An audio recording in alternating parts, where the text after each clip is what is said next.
everyone, this is Dylan, and today I'm going to be doing my top 10 movies of 2021. And I will have a couple of honorable mentions, and I do want to address something before I get started. First thing is, this is just all my own opinion, and the second thing is, I also did not watch every single movie that came out this year.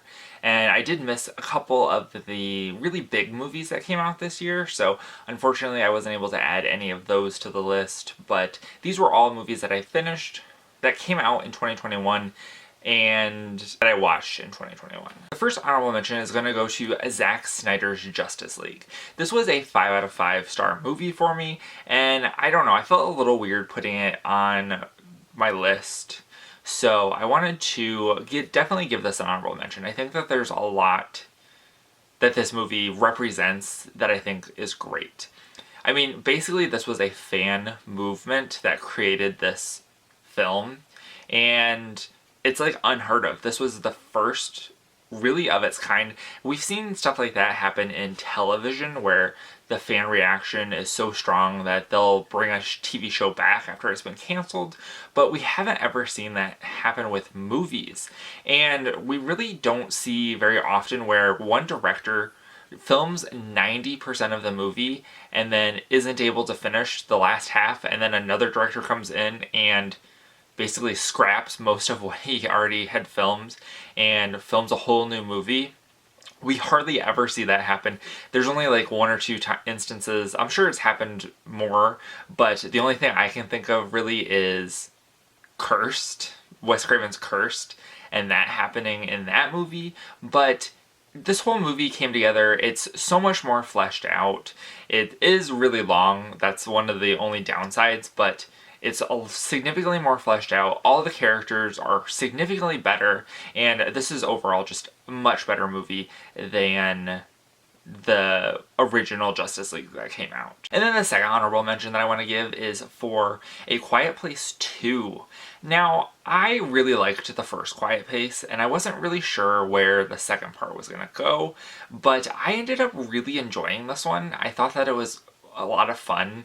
I was a little worried how it would be without John Krasinski in this movie, but overall I really liked it. And the only thing that I didn't particularly like is that it really seems like that it needs part 3. It just really abruptly ended, and I thought that that was really kind of weird.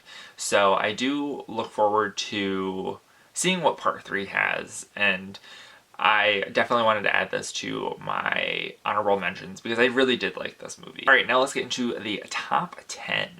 So the first movie is Summer of '85. This is a foreign film out of France. It follows two boys in 1985. One of them, our main character, is 16 and his name is Alexei. And then we also have the other character who is 18 and his name is David. And they kind of start this like friendship that turns into a relationship. And basically the whole premise of this movie is that David makes Alexei promise that if whoever dies first is going to dance on the grave of the person that died, and that ends up being a central plot point in this movie. And I just really thought that it was good. It's dark. This might be the most accurate representation of a movie that was filmed in present day that looks like it came straight out of the 80s. There was nothing in this movie that I was like, wow, that looks like it is from the 2020 or whatever, but this movie looks like it's from the 80s, and all the characters feel like they belong in the 80s, and I just thought that that was really cool. Coming in at number 9, we have Bo Burnham's Inside. This was a musical Netflix special.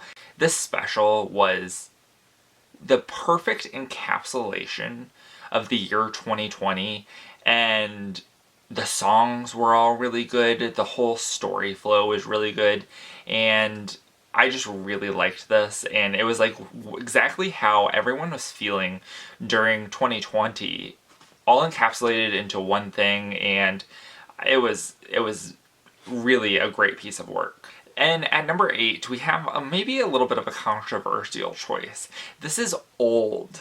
And I watched Old like the last week before the end of the year, and I really liked Old.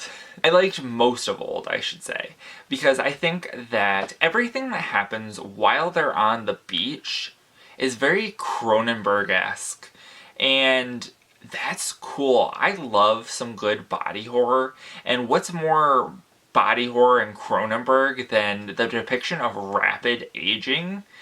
And I think that that is really cool. Where it kind of loses me a little bit is at the end with when we get the reveal, the classic M. Night Shyamalan reveal, which most of the time falters, and I think that it's interesting, but I don't think that it necessarily takes away from the movie enough for me to like not like it, and not like that first part of the movie where we're getting that body horror and rapid aging. Coming in at number 7, we have Censor. This is also a movie that takes place in the 80s, and it doesn't necessarily look like it's from the 80s, but I really do like the whole subject matter of the British Board of Classification and following one of the workers during the video nasty period. I like the aesthetic of this movie. I think that it looks really good. I like the color scheme and like the differentiation between the real world and the imaginary mental world that our main character is in.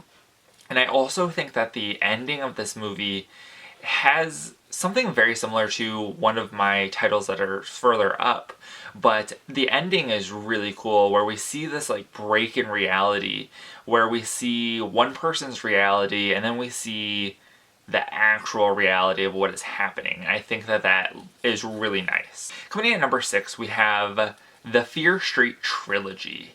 Now, if I did have to put one title from the Fear Street Trilogy on this, it would be 1978, because I think that that movie as a whole is really good. But I did really enjoy the entire thing. The thing that I didn't like the most was the 1666 movie, at least the whole 1666 part of the movie. I did like the ending where we get the continuation of 1994, which if that was a part of the original 1994, I would have said that that was my favorite. I think it was a really interesting idea to release these films over the course of 3 weeks and to have this name, R.L. Stine, that most people are familiar with, especially people my age who grew up with Goosebumps. Giving this franchise that probably most of us don't really know very much about, and bringing it into the forefront and having a more adult version of something like Goosebumps.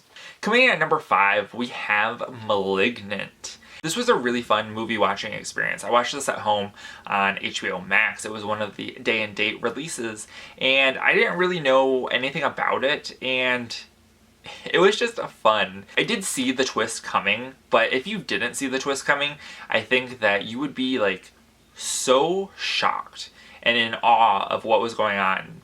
But I've seen other movies that have similar twists, so I pretty much saw it about halfway through the movie. But it was wild, and the fact that they let James Wan make this movie, I think, is spectacular, and I really hope that we get to see some more really interesting stuff from James Wan. Coming in at number 4, we have Saint Maud. This was a movie that I was pretty apprehensive about. I was really excited to watch it because it is an A24 movie, and A24 has a bit of a legacy that they have to live up to whenever any of their movies come out. And I think that this movie, I was watching it and I was like, you know, this is an alright movie, but I'm not really getting this A24 thing. And then the final scene happens, and the last few seconds of this movie was quintessential A24. And the last few seconds of this movie have stayed with me since I watched it the beginning of 2021. And I think that this movie is just great. You get all these like really crazy body horror things throughout. It's like really dabbled in, it's sprinkled in there. And then once we get to the climax and to the finale, It's like leaves you shocked and in awe. Coming in at number 3, we have Tick, Tick, Boom. And this is basically the life story of Jonathan Larson, who was the writer of the musical Rent. And I didn't really know much about him other than he died the night that Rent opened, which is insane. And it's so interesting. And I really did like this movie. I think Andrew Garfield is really great in it. It is like a musical movie, and so I really did like the songs that were included. And Andrew Garfield, his performance in this movie is very interesting. He has this manic quality to his acting, especially in this film, but overall in most of his films he's super manic, and I think that adds like this really interesting dynamic. And I think that he looked the part of Jonathan Larson, and he also played the part really well of Jonathan Larson. This is a period piece from the 80s and early 90s, and I think that there's so many things that this movie addresses in the New York City Broadway scene that is very important, and I think that it does a really good job. So I definitely wanted to put this on my top 10 list. Coming in at number 2, we have Free Guy. This is an interesting movie, and I wasn't quite sure what to think of this, but this is basically a live action The Lego Movie, but if you replace Legos with Grand Theft Auto. And this movie is just such a feel-good movie, and it's really fun. There's all kinds of super interesting Easter eggs, and if you play video games or you watch people play video games, you really get this like inside look at a fun game, and I really did enjoy this one. And coming in at number 1 is also probably a pretty controversial choice, because this movie is very divisive. It is Don't Look Up. This movie I watched, and I had really no expectations going in, but I loved it. I love a good political satire. And even if this movie is super heavy-handed in the satire it's doing, I think that it is just so relatable, not only to climate change, to the thing that we're all going through right now, to the state of politics. I think that this movie, while it is made mostly as a critique of the handling of climate change, it really encompasses so many things that are wrong with politics today. I was just watching the news the other day, and they had a segment about some reporter who went to a rally for a former president, and he was asking the people what they thought about what happened on January 6, 2021, and they were saying it was fake. That none of it happened. It was all fake. That is what this movie is basically about. Like that, what happened on January 6th was televised, live, for everyone to see. And that's basically the same thing that happened in this movie. Like, if you just looked up, you would see the meteor. And if you just turned on the TV and watched the footage of what happened on January 6th, you would see what exactly happened. And I think that the relevance beyond a climate change is just so good. And I just love this movie. I love all the celebrities in it. I think that it's really fun. And I mean, why did they make her pay for free snacks? So that is it for my list of my top 10 movies of 2021. I hope you guys enjoyed it. Let me know in the comments down below what you thought of my list and what your favorite movie of 2021 is. And remember, if you're not already subscribed and you'd like to be, please hit that subscribe button down below and give this video a like if you liked it. Thank you guys for watching, and have a great day. Bye.